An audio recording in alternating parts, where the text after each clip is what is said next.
You were originally a Special Forces operative. Unexpectedly, you transmigrated to a primitive society, becoming a little savage, barely 10 years old. At this moment, Rui tells you that tomorrow, you'll be going with them to see the Han tribe and learn how to survive on this land. Upon hearing this, you secretly rejoice, thinking this might be a good opportunity to have the Eagle tribe serve the Han tribe, so you readily agree. Rui, pleased with your agreement, immediately calls for Bazooka to take him to the floating island. He needs to arrange matters with his tribe before leaving for a few days. You and the others weren't idle either, skinning the spotted hyena and sewing several beast hide pouches with hemp rope. Afterward, you discovered the location of saltpeter near the lake and began digging.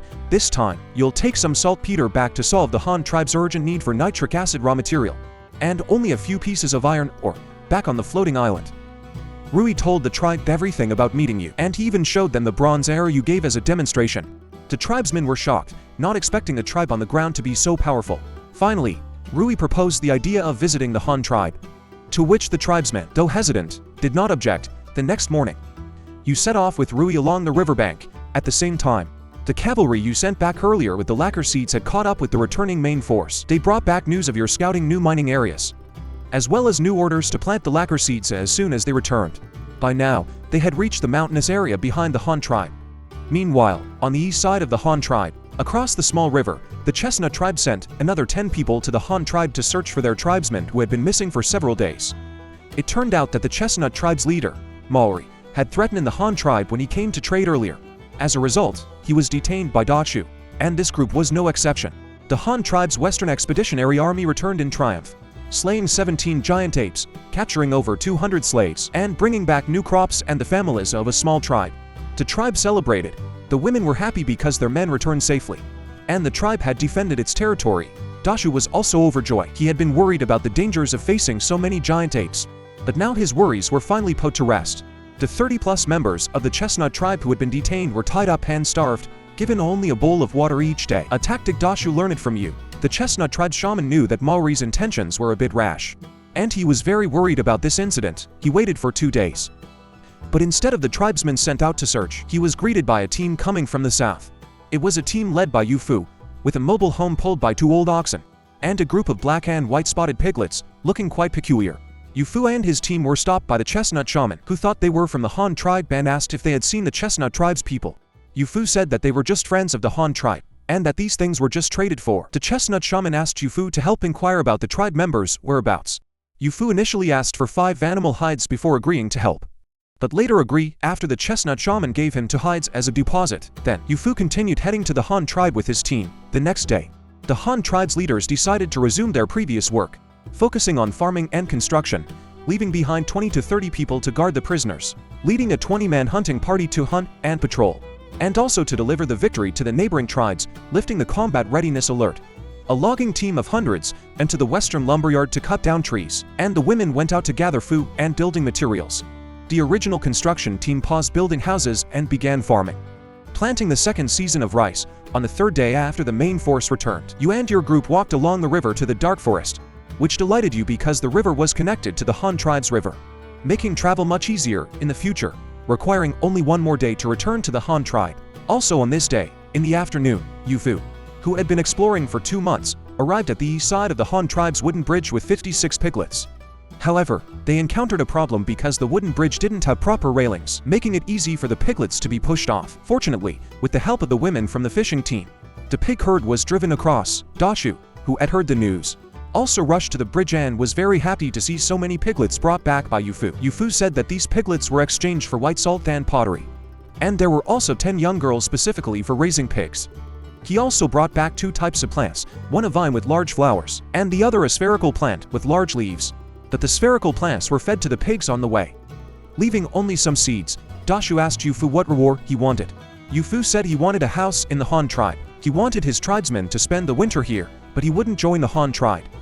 Dachu said he couldn't decide and had to wait for you to return to decide.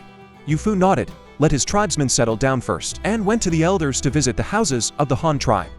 The next day, around 8 or 9 in the morning, you and your group finally saw the Han tribe's wooden bridge. Rubao and Huishan roared with excitement, finally home. The women of the Han tribe heard the dogs barking and knew the leader was back, and were very happy. Bazooka also circled in the air, Finally standing on the main beam of an unfinished house, Kubing rode bending over, followed by a few half-grown gray wolves, who howled at Bazooka. You saw Kubing rub his top knot and asked if he missed you. Kubing looked up and asked the leader, "Did you find a new mine? Is it the same as our original copper mine?" You smiled and said it was different. This time you found something even more powerful than copper. Saying as you took out two very small magnets from your bag and gave them to Kubing. Kubing had never seen such magical things and ran off excitedly. Then a group of tribe leaders came to welcome you. Also to report on the situation, Zidai also came to see you. And only after seeing that you were fine, did she take Ruba and Huishan back first. Dali and Eagle Leader Rui were also exceptionally allowed to attend this meeting. The elder spoke first. "Leader, the first season of rice planted in our tribe has all been dry and bagged, but I haven't let the tribesmen eat it yet. The second season of rice hasn't started planting either. We don't know how much to plant, however. We've already let the tribesmen plow the rice paddies that were just harvested, and we can plant the second season of rice at any time. Now the tribesmen are cultivating the grassland west of the city. And they've cultivated over a dozen acres in 7 days. I don't know if it's enough." Shuwu also added, "Agricultural matters should be put first, everything else can be put back." You immediately arranged. You two elders will arrange for the tribesmen to soak the rice seeds later. About 17 times our last time should be enough. Soak the rice seeds in water buckets and remove those that float on the surface. Put them in the shade on the back of the wall. Remember not to expose them to the sun. Shuda then reported, "Leader, we didn't encounter any danger on the way back, except that the prisoners of war escaped a few times, but we caught them all back. Now I've arranged for warriors to take turns guarding those prisoners of war. Still 1 bowl of water a day, feeding them once every 3 days. Now they're all too hungry to resist. And they do whatever we tell them to do." Hearing this, you smiled and patted Shudia's shoulder. "Well done. Continue to guard those prisoners of war for now, and arrange work for them in a few days." Dashu also began to report, "Leader, the day I came back, I happened to meet the Chestnut tribe coming to trade tunnel trees. When the Chestnut tribe's leader saw that all the men of our tribe were out, he told the elders and Shuwu that they wanted to exchange our copperware this time. The elders and Shuwu didn't agree. That guy threatened to burn their ton trees so that we would never get tunnel seeds again. This made the elders and Shuwu very angry. And then I came back and saw it, and I killed him on the spot. And all the tribesmen he brought were detained by me. Later, the Chestnut tribe sent another 10 people to look for them, and they were also detained by me. Next, should we attack them? Please give the leader an idea." Hearing this, you immediately became angry. "Are we nobody in the Han tribe? They dare to come to our door and cause trouble when I'm not here. You did the right thing, since they dare to bully us.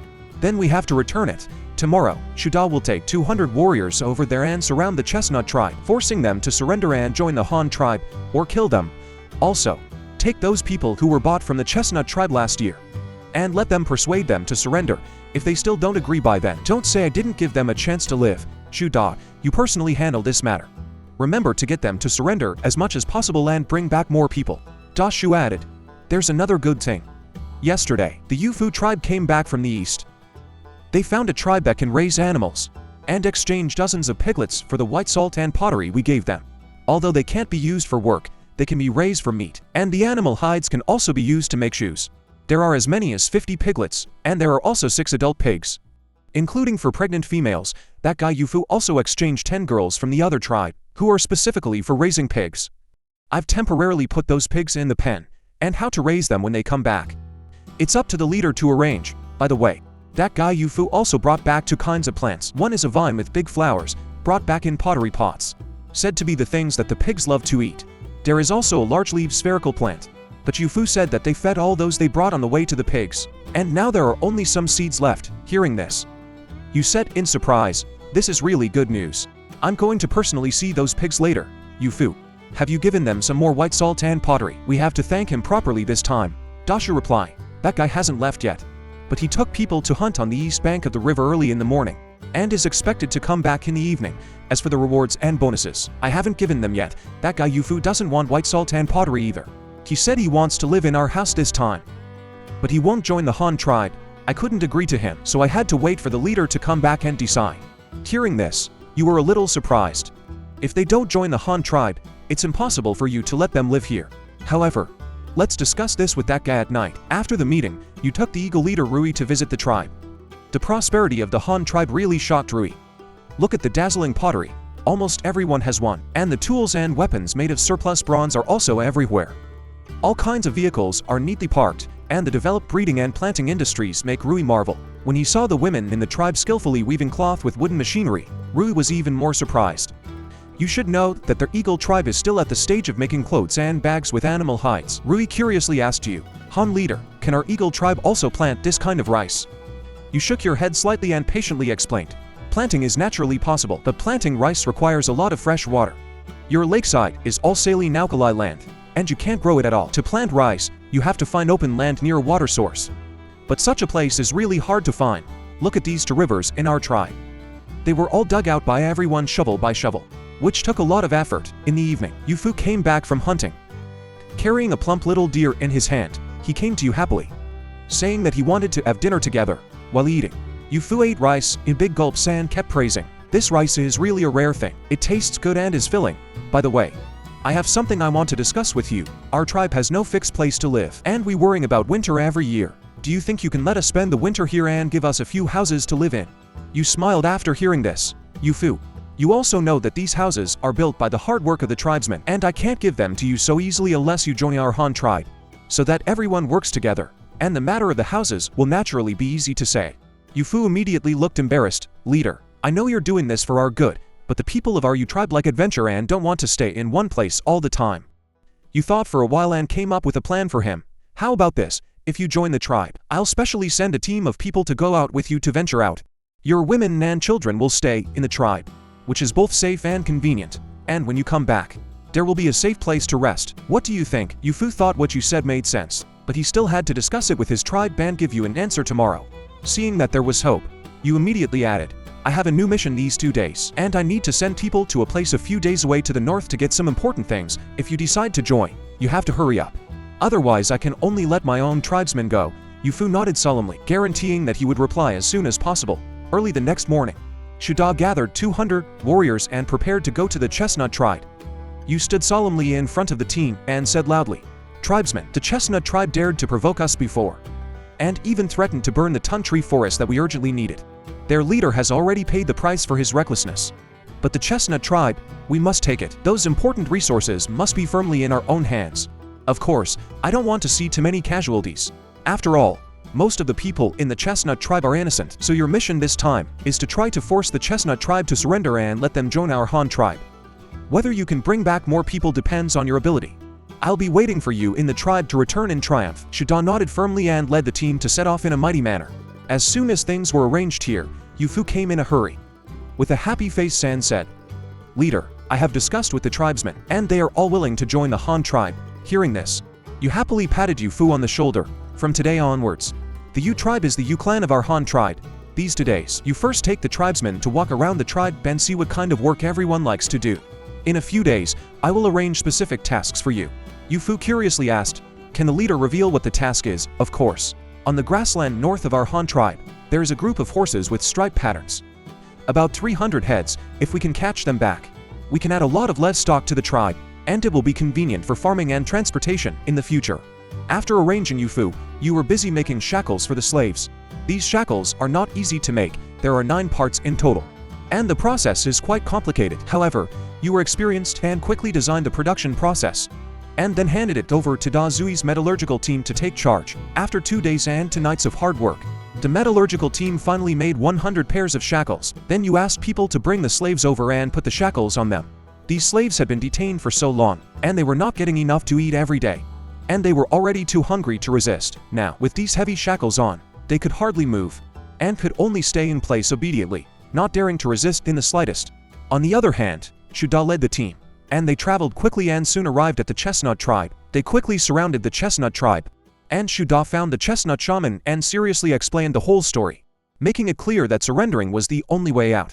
Hearing this, the Chestnut shaman was at a loss for a while. At this moment, those Chestnut tribe boys and girls who were brought here began to persuade their relatives, vividly describing the various benefits of the Han tribe. Moreover, the previously detained tribesmen were all safe and sound, as long as they surrendered now. Everyone would soon be reunited, and in the future, they would be able to have everything that everyone else in the tribe had. Hearing these words, the Chestnut tribe's concerns gradually disappeared. They felt that they did not have any deep hatred with the Han tribe, and there was no need to be buried with the dead leader. Therefore, more and more people put down their weapons. Seeing this situation, the Chestnut shaman knew that the general situation was gone. and had no choice but to make the decision to surrender. Seeing this, Shuda arranged for the warriors to help them pack their things and prepare to move. In this way, from the time the two sides came into contact to the time they surrender and pack their things, the whole process only took one morning. In the afternoon, Shuda led a team of more than 400 people and embarked on the return journey. From then on, the Chestnut tribe officially became the Chestnut clan of the Han tribe, and the population of the Han tribe increased by more than 200 as a result. During dinner that evening, the tribe's leaders gathered together with you to discuss the tribe's development. Da Shu asked with a puzzled look, "Leader, is the iron ore you mentioned really that important? Will we not need to mine copper, or in the future?" You put down the bowl and chopsticks in your hand and seriously explained, "Iron ore is much more important than copper. But we still have to continue mining the copper mine in Babao Mountain, but we will appropriately reduce the amount of copper mined. At this stage, we still need to focus on collecting limestone, because this is an indispensable material for building houses and smelting iron. This time, you take a team to Babao Mountain. In addition to limestone, you also need to dig up some kaolin and anthill soil. I want to use them to make refractory bricks, and then build several new large furnaces, so that we can increase the speed and output of our metal smelting." Da Shu nodded quickly to show his understanding. Then you turned your head and gave detailed arrangements to Dali and Zutiyu. This time, the team going to the Salt Lake Iron Mine will be led by Dali as the captain and Zutiyu as the deputy captain. After you get there, the first thing you need to do is to establish a long-term residential camp. There are not as many trees there as there are here, so when building the camp, you can learn the method of the Chestnut tribe and dig some semi-underground earth houses, which can save wood and facilitate the management of slaves. You divide the slaves into several groups and lock them in different earth pits, and arrange for warriors to take turns guarding them. When the slaves go to work every day, give them tools. But when they get off work in the evening, be sure to collect all the tools and redistribute them the next day. During work, if you find a slave using a tool to destroy the shackles, then don't hesitate, shoot them directly. Anyone who slacks off will be severely beaten, and those who disobey will be deprived of food. They must obey orders." Dali and Zutiyu nodded solemnly. "We understand and will do as you instruct." You nodded slightly and continued, "Yu Fu will also be going with you this time, but his main task is to lead the roundup of the wild horses. Once they are captured, he will return immediately. I will put all the cavalry under his command, and at the same time, have him assist you in clearing the beasts around the mining area. I have explained the methods of capturing wild horses to you before. First, set up an ambush position. Then send cavalry to scout. Once you find the herd, have the cavalry drive them into the encirclement, so you can catch them all in one go. These horses can be used for plowing and cultivating more land to grow more grain in the future. Whether we can feed everyone depends on how many horses you can bring back." Several high-level officials nodded in understanding after hearing your words. Only Hawk leader Rui sat aside thoughtfully, seemingly making a difficult decision in his heart. After careful consideration, he finally mustered the courage to say to you, "Chief Han, can our Hawk tribe also join the Han tribe and live with you like the Yu tribe? I also want my people to live such a good life. I'm just a little worried. Our Hawk tribe has raised giant eagles for generations, and they have never left that floating island. I'm worried they won't be accustomed to living here." You were both surprised and delighted to hear Hawk Rui's words, and you quickly said, "Of course, it's a good thing that you want to join our Han tribe. As for the giant eagles, you don't have to worry at all if you're concerned about their breeding. We can build special nests for them on the western mountains. Even if they really don't get used to it, they can still go back to the Salt Lake to breed. After all, the area around the Salt Lake will be our Han tribe's territory in the future. So rest assured and move the entire tribe over here." Hawk Rui nodded repeatedly, his concerns gradually dissipating. He felt that your arrangements were very thoughtful and fully considered the special situation of the Hawk tribe. This made Hawk Rui feel that you were a considerate and good leader, and he believed that under your leadership, he and his people would be able to live a better life. So Hawk Rui stood up and gave you a solemn salute. "Chief, thank you for accepting us. Our Hawk tribe will definitely do our best for the Han tribe and make our own contributions in the future." You hurried forward to help Hawk Rui up. "Ha ha ha, that's great. From now on, you are the Hawk clan of the Han tribe, since you are willing to contribute to the tribe. Then you will have a share in this mission." Hawk Rui patted his chest excitedly and guaranteed, "Chief, just give the order. As long as we can do it, we will do our best. This mission is for you to assist Yu Fu in completing the task of capturing wild horses. Your giant eagles have a great advantage in the air, so this time you must mobilize all the giant eagles of the Hawk tribe to carefully search for traces of wild horse herds on the prairie. Once you find them, immediately lead our cavalry over, and also use the giant eagles to assist the cavalry in driving and encircling the horse herds." "No problem, we can definitely do it. I'll make arrangements as soon as I get back," Hawk Rui replied confidently. Yu Fu and Hawk Rui looked at each other, then pounded each other's chests forcefully, expressing their closeness and determination to cooperate. They both joined the Han tribe at the same time, and now they were going to fight side by side to complete this important mission. And their hearts were full of anticipation and fighting spirit. The next morning, Dali and Yufu, along with Zutiu and Hawk Rui, took for ox carts, 20 wheelbarrows, 80 warriors, and 100 slaves in shackles, and set off in a mighty manner. They crossed the river directly from the Han tribe's wooden bridge, and then headed north along the riverbank, steadily advancing towards the iron mine at the Salt Lake. Another day passed, and the 200 warriors led by Shu Da, along with more than 200 members of the Li tribe, successfully returned to the Han tribe. The 30 or so members of the Li tribe who had been detained by Shu Da were also released. They saw that Li Wu had led the tribe to join the Han tribe, and they no longer had any resistance in their hearts, naturally integrating into this big family. During this time, the Han tribe's second season of rice seeds had already been sown. Due to the sufficient rainfall in the summer, the seeds absorbed enough water and germinated in just 3 days. In about 20 days, these seedlings would grow into strong rice plants, and then the second transplanting would be carried out. However, with the continuous increase in the tribe's population, the food supply gradually became a serious problem. To ensure that everyone had enough food to eat, you planned to continue expanding the rice planting area. After careful consideration, the decision was made to expand the rice fields to the east bank of the small river. Previously, there was the Shu tribe to the north, the Black Mouse tribe to the east, and the Li tribe to the south. Now, all 3 tribes have been annexed and absorbed by the Han tribe. The Han tribe can reclaim all of this large area to ensure an adequate food supply. Moreover, the tribe had already built a wooden bridge, so it was not difficult to travel back and forth between the 2 banks every day. However, the river digging project was huge, and the progress of conventional manual digging was too slow, so you thought of using explosives to speed up the process. There was still a lot of previously prepared sulfuric acid stored, and the nitric acid had been exhausted when blasting the salt mine. Fortunately, niter was accidentally discovered in the Salt Lake mining area this time, and you specifically brought back a few bags when you returned, which solved the problem of insufficient raw materials for making explosives. In the following days, you personally used a dry still to prepare new nitric acid, and also produced a few jars of concentrated glycerol. However, as the production of explosives progressed, the tribe's inventory of grease rapidly decreased. Fortunately, the production of the byproduct soap was also constantly increasing. At the same time, a new tool, the Luoyang shovel, was also born under your guidance. "What is this strange shovel in my hand used for?" Shu Da asked, holding a brand new bronze Luoyang shovel, looking at you with a puzzled expression. "The shovel is naturally used for digging earth, but this shovel is specially used for punching holes in the ground," you explained patiently. "Punching holes means drilling holes. What's the point of drilling holes in the ground?" Da Shu also asked curiously from the side. "For digging a river," you replied concisely. "Drilling holes can dig a river." Da Shu and Shu Da looked at each other, their eyes full of surprise and incomprehension. "Yes, today I want to introduce you to something, which is the explosive I made a few days ago, the magical thing that blasted open the salt mine cave last time. It's too slow for us to dig a river with manpower, so I plan to use explosives to blast out a river." You explained to them seriously. "Explosives? The thing that blasted open the rock mine?" Shu Da and Da Shu were shocked after hearing this, and at the same time, a trace of excitement surged in their hearts. The chief was actually willing to tell them about such a magical thing, which made them feel your trust in them. In just 2 days, the tribesmen all knew that the chief could make a magical thing called explosives and was going to use it to dig a river, which was said to be much faster than manpower, but how to operate it specifically was still unclear to everyone.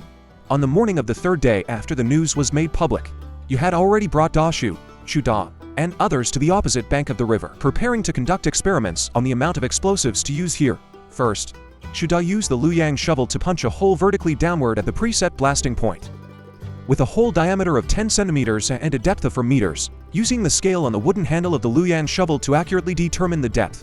After the hole was drilled, you carefully loaded the freshly prepared nitroglycerin into a cylindrical pottery jar and then slowly dropped the pottery jar into the drilled hole. Then, a simple tripod was built with branches directly above the hole, and a piece of broken cyan brick was hung from the tripod with thin hemp rope, which was a simple, but practical vertical impact detonating device. With everything ready, you led the crowd and began the first blasting experiment. The amount of explosive used this time was about 300 grams. You personally and steadily dropped the pottery jar containing the explosive into the bottom of the hole. Then, the brick tied with the rope was also carefully hung on the tripod above the hole, with the brick hanging 10 centimeters deep inside the hole to prevent it from deviating and falling out of the hole when it fell. Then you started pulling the rope and slowly retreated to a shelter 20 meters away.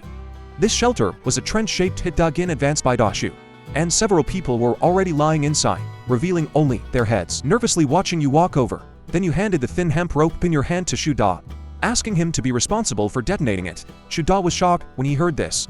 I don't know how to do it. What's so difficult about it? Just hold the rope, and I'll tell you to let go. And you let go immediately, and then lie down. You patiently taught Shuda the method of detonating. But chief, I'm afraid. Shuda's face was pale.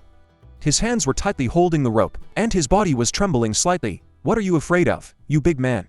Hurry up and get it done. You do it this time. And Dashu will do it next time. You all have to try it yourself. You urge, both anxious and disappointed. Shuda tremblingly took the hemp rope, holding it tightly with both hands. His palms full of sweat, with the other hand.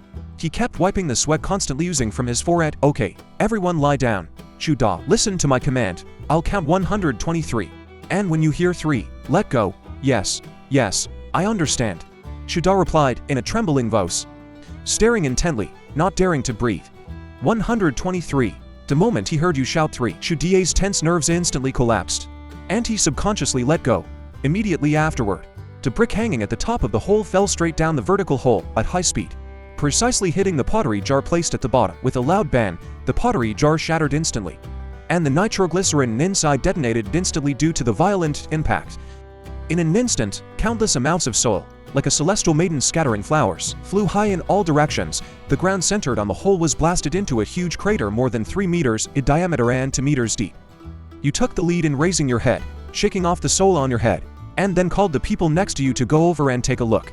Several people walked to the blasting point together, looking at the huge crater on the ground, and couldn't help but be stunned. Although this was already the second time they had witnessed the power of explosives, but this time they were so close, personally experiencing the entire explosion process, which made them feel extremely shocked. My goodness, this explosive is really powerful. It blasted out such a big pit in just one shot. If 10 tribesmen were to dig with shovels, it would take at least a day. This is really magical. Shuda looked at the big pit, his eyes full of amazement and awe, and couldn't help but exclaim loudly, yes, I suddenly understand how the chief plans to use explosives to dig a river. Does the chief plan to punch a row of holes in the river channel, and then blast out a row of big pits, and then connect these big pits into a river channel? If this is the case, then the speed of digging the river will be much faster. It is estimated that if there are enough materials, it will only take a few days to dig another irrigation river, Dashu said thoughtfully, looking at the big pit in front of him. His eyes were flashing with excitement, as if he had already seen a new irrigation river flowing torrentially in front of him. Smart. The specific plan is like this. You have all seen the power and effect of explosives. Its power is indeed extremely powerful. As long as we can master the method of using it skillfully, we can dig a few more irrigation rivers in a month. In this way, we can plant another batch of rice this year. And we can also store enough grain and livestock feed in the winter, so everyone doesn't have to worry about food and drink. The people nodded after hearing this, their hearts full of hope and confidence in the future. They knew very well that with the chief's wise decisions and leadership, coupled with the magical tool of explosives, the Han tribe would definitely continue to develop and grow and move towards a more prosperous future. After testing the amount of explosives and the explosion effect, and determining the safe distance, the preparation work was basically completed. In the following time, you began to conduct a detailed plan for the land on the east bank of the small river. A spacious road should be left on the east bank directly opposite the bridgehead to facilitate the passage of personnel and vehicles. Then, with this road as the axis, rice fields of 500 meters wide and 1 kilometer long were opened up on both sides. In this way, the rice fields on both sides of the road added up to a square with a length and width of 1 kilometer, with a total area of 1,500 mu. In this way, the total area of rice fields reclaimed on both the east and west banks this year will reach about 2,500 mu, which is enough to meet the tribe's food reserve needs this year. The location on the east bank close to the river is relatively flat, and the trees are not particularly dense. It belongs to a sparse forest landform, with some shrubs mixed in the forest. However, to reclaim this place into rice fields, it is necessary to carry out some cleaning work. Therefore, you urgently summoned a logging team working in the Shishan forest farm, and asked them to start clearing the trees and shrubs in this area. For those thick tree roots, explosives were directly used to blast them off, which was much faster than manual digging. The roots of the shrubs can be plowed out after the rice fields are reclaimed. The fields will be covered with a layer of water for a long time, and those remaining roots will not be able to regrow.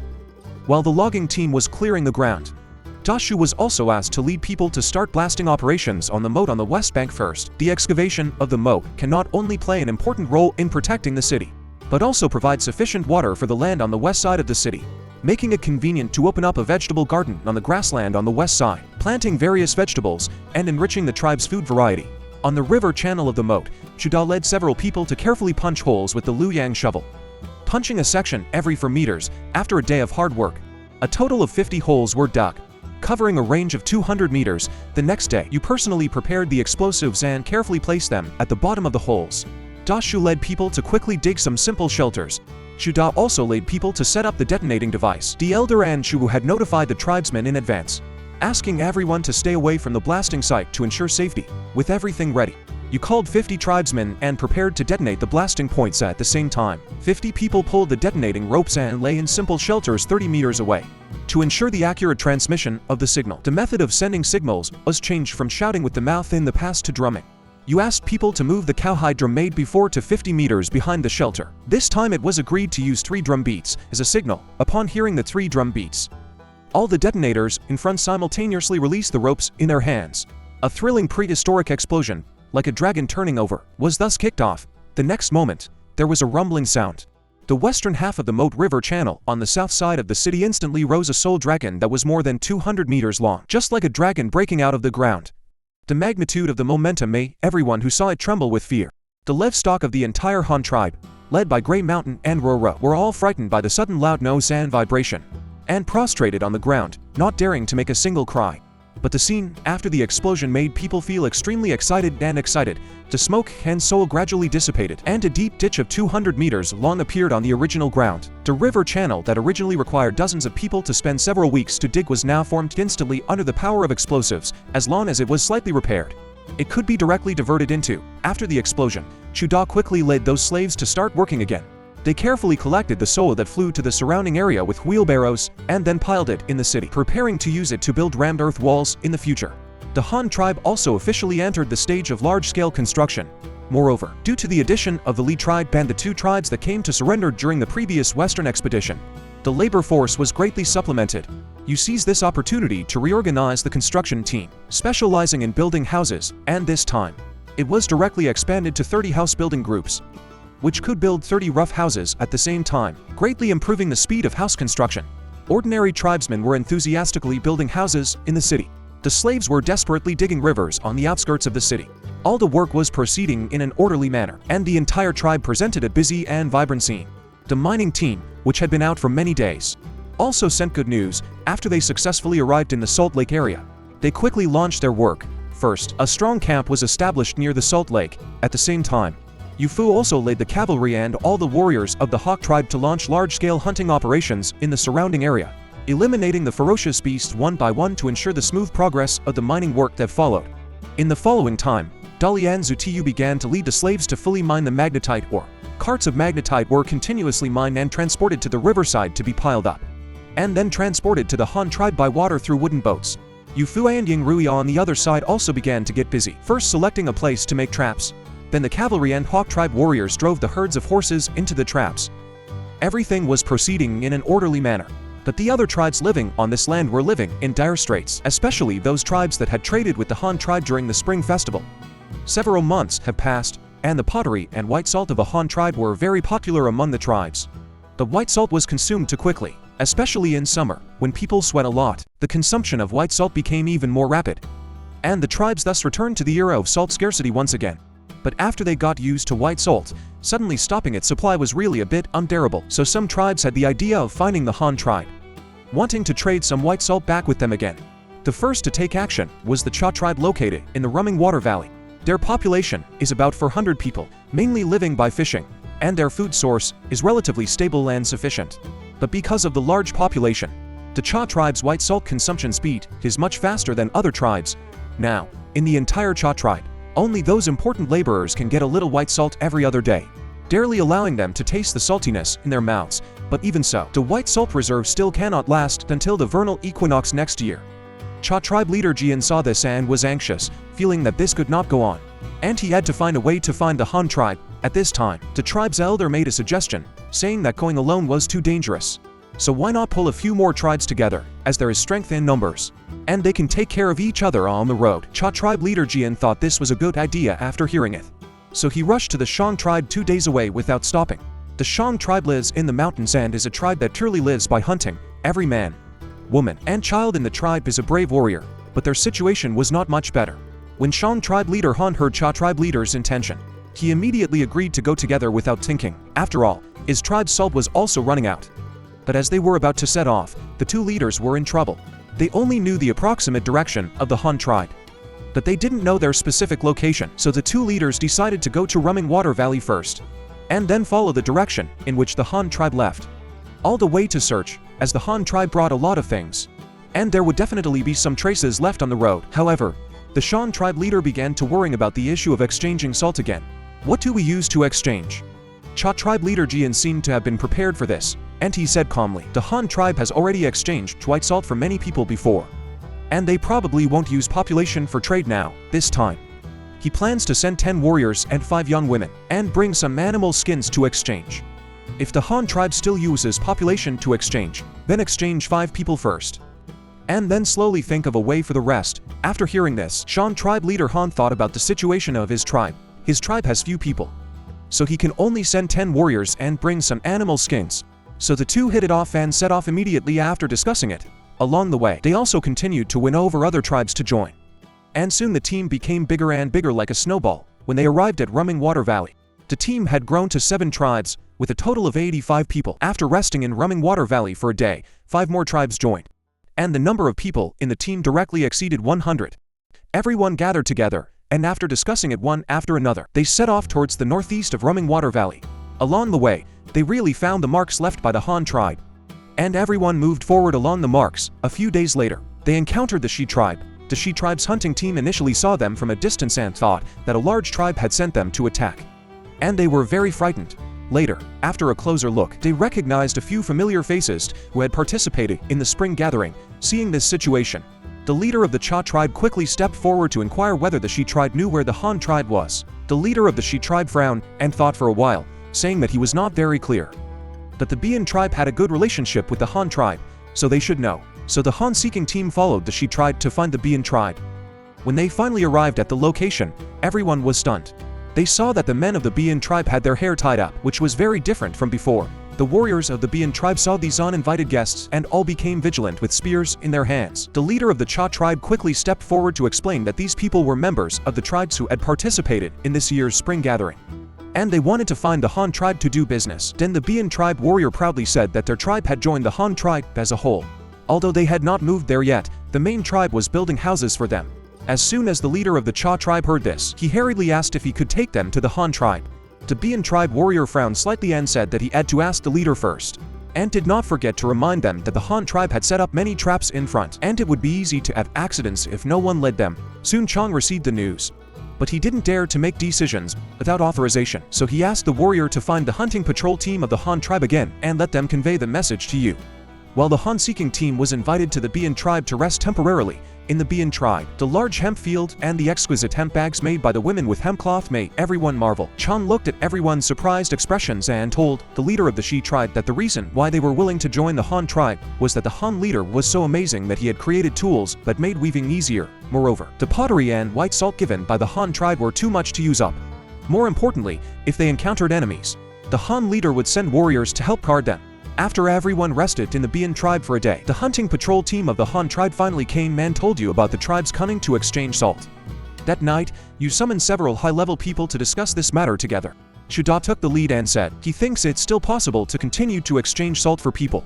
After all, the tribe has planted a lot of rice this year, and it should be no problem to support 200 or 300 people. However, as soon as he finished speaking, the elder and Zhu raised objections.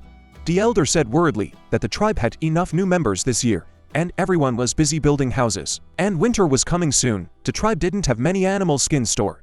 If the population increased again, the animal skins might not be enough.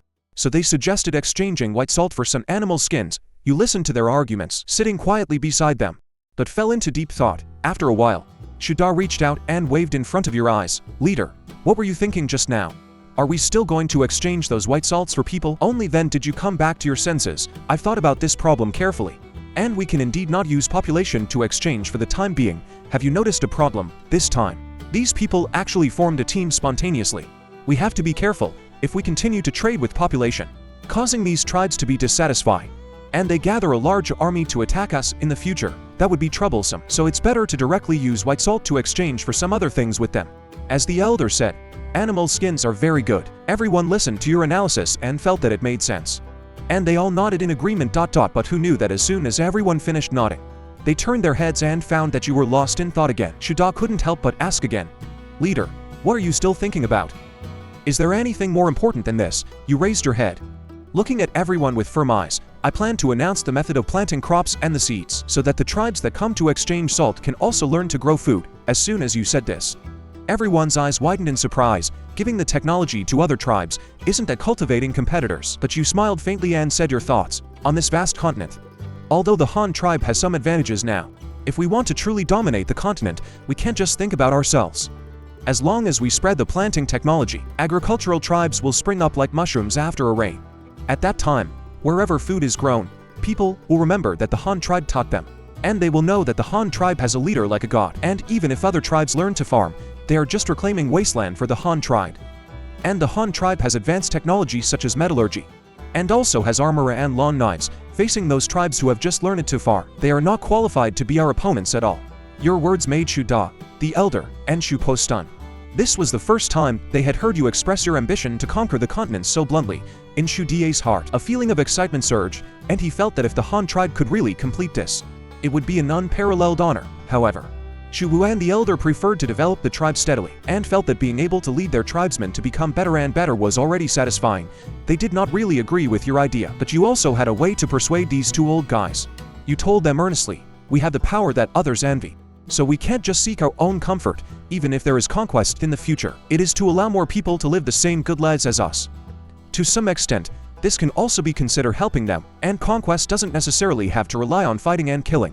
We can completely use other methods to make the Han tribe stronger, such as exchanging population through trade, or using culture to influence other tribes. And what you plan to do next is to establish a market in the Han tribe, and spread Han culture through the form of goods, such as imprinting Han tribe totems and characters on pottery, cloth, and tools. Let the members of the tribes who buy Han tribe goods constantly come into contact with Han culture in their daily lives, so that they deeply remember the Han tribe. In this way, when we give them a chance to join the Han tribe again, they may take the initiative to come." The two old men listened to your explanation, although they still didn't quite understand, but they could feel that this matter seemed to have benefits for the Han tribe, so the matter was settled. After that, you asked the hunting patrol team leader to go back and reply, and let them bring the group to the Han tribe tomorrow, and you would personally talk to them about it. Just after noon the next day, the news reached the Bian tribe. The hunting patrol team warrior conveyed your reply, agreeing to trade with them again, and clearly stated that they could not exchange population. In addition, the Han tribe would teach them a new way to obtain food, and anyone who was willing to learn could go and learn. This news made the tribesmen of the tribes overjoyed, and they followed the warriors of the patrol team to the Han tribe. After a day's trek, this tribal alliance team finally arrived at the Han tribe. It was noon when they arrived. At this time, the Han tribe was also busy harvesting peanuts, and now they could use peanuts to show these people the results of planting. These 100+ people were taken directly to the road on the east side of the city site. On both sides of the road were paddy fields covered with water, and near the small river, there was a large peanut field about to be harvested. In the paddy field, there were still many people busy transplanting seedlings. This work had been going on for several days, but it was still a lot of work to transplant all the nearly 1,000 acres of rice fields. One by one, the Han tribesmen bent over, tightly holding a handful of seedlings in their hands and carefully inserting them into the paddy field one by one.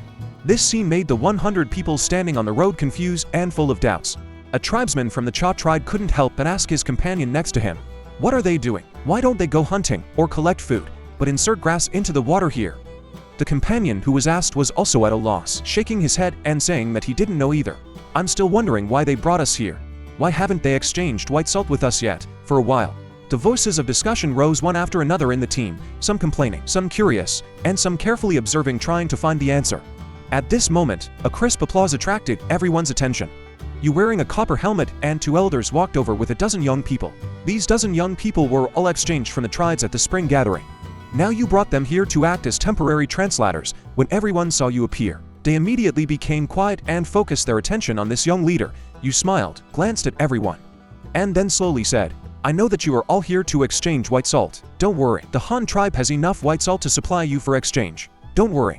Someone will naturally take you to exchange white salt later. But I think you must be very curious now as to why we brought you here and what our Han tribesmen are doing." After you finished speaking, you looked at the translators behind you and signaled them to convey your words to everyone. As soon as you finished speaking, the 100 people suddenly burst into an uproar again, and they began to guess what the Han tribe was doing. Their curiosity was completely aroused. Seeing that the people behind him had conveyed his words, you gently raised your hand and pressed down, and everyone became quiet again. You continued. Maybe some people have guessed that they are actually also obtaining food. We plant the seeds of edible plants, and when these plants grow up and mature, they can bear fruits that we can eat, that is, food. Your words were like a stone thrown into a calm lake, instantly causing an uproar in the crowd, everyone discussed in surprise. This was simply an unheard of way to obtain food for them, in their minds, besides hunting and gathering. Is there such a magical operation? If this is really the case, then wouldn't they be able to eat as much food as they plant? They would never have to worry about going hungry again in the future. Is this the food acquisition method that the Han tribe wants to teach them? You looked at everyone's surprised expressions and smiled slightly. Maybe you think this is unbelievable and don't quite believe that this will happen. So I asked you to come here to see for yourselves. Next, someone will take you to see the peanuts planted by our Han tribe. That is also something that can be eaten. You will understand when you see it with your own eyes. After you finish speaking, you led everyone towards the peanut field. At this time, all the leaves in the peanut field had turned yellow, which was the best time to harvest. The tribesmen preparing to harvest peanuts stood neatly in a row, walking slowly forward along the ridges of the peanut field, bending over as they walked, pulling the peanuts directly out of the soil along with their roots. Strings of plump nuts were pulled out of the soil and then neatly placed on the ridges to dry. As usual, these peanuts need to be dried for 2 days before they are collected in the square, shelled, or dried with the shells, until the peanuts are completely dry. The 100 people followed closely behind the harvesting team under the leadership of their respective translators, their eyes fixed on the peanuts pulled out of the soil, full of curiosity. Some people even picked up fresh peanuts that had just been pulled out of the ground and couldn't wait to peel them and put them in their mouths to taste them. After tasting them, they began to ask their translators what this thing called peanuts was planted. How long does it take to harvest? How many fruits can it bear at a time? How many people can it feed? Etc. The dozen translators also said everything they knew, telling them in detail how to plant peanuts, and also mentioned the length of time it takes to plant. As for how many fruits can be harvested and how many people can eat them, they are not very clear. But the leader said that peanuts are not the main food of the Han tribe, but rice, which has always been the main crop planted. The rice produced is delicious and filling and is the most popular food among the Han tribesmen. Rice, is that the grass planted in the water? A tribesman from the Jew tribe asked with a puzzled look. That's right, those are rice. At this moment, they have just grown a few leaves. When they are fully mature, many grains of rice will grow on them. After the grains of rice are dry and hulled, it is the edible rice. Rice has a hard texture and needs to be cooked in a pot before it can be eaten. The translator from the Jew tribe patiently explained. Then how long does it take for this rice to grow? Does the rice that grows bear more than peanuts? Rice grows very fast, from sowing to harvesting. It only takes 3 months, and the harvest season will come in about 100 days at most. And the yield of rice is quite considerable. Just take what you see as an example. The rice produced by just one rice can feed one person a full meal, and rice can be planted at least twice a year. Our Han tribe has already harvested 1 rice this year, and this is the second crop that has been planted now, which will be harvested in the first month of autumn. These harvests are enough for our entire tribe to spend the entire winter safely. Everyone nodded when they heard this. Most of them had already secretly made up their minds to bring the planting technology back to their tribes to solve the tribe's food source problem. After the visit, you asked Shuda to exchange white salt for them. And the Han tribe also harvested a lot of animal skins when it was time for dinner in the evening. The Han tribe used the newly harvested peanuts and rice that day to cook a light red porridge, which was used to entertain these guests who had come from afar. The Han tribesmen also ate peanut rice porridge today, as well as delicious fish and meat. Some 2- or 3-year-old children opened their small mouths and happily waited for their mothers to feed them porridge. The entire tribe was immersed in a warm and harmonious atmosphere. Is this the fruit that rice and peanuts grow? So it's cooked into such a porridge with water. It tastes really good. Why didn't I think of exchanging these with the Han tribe in the first place? Now I really regret it. You were so lucky to be exchanged to the Han tribe. You can eat such delicious food every day, and you don't have to worry about going hungry. A tribesman from the Wen tribe said to his tribesman, who was sold to the Han tribe at the spring gathering with emotion. Hehe, that's for sure. I'm doing so well in the Han tribe now. I don't go hungry every day, and will soon be able to wear clothes made of hemp cloth. These people who had been separated for a long time in various tribes were happily talking about their recent encounters and discussing the good life in the Han tribe. At this moment, you came out again and clapped your hands gently, attracting everyone's attention. You knew it was time to announce the establishment of the market.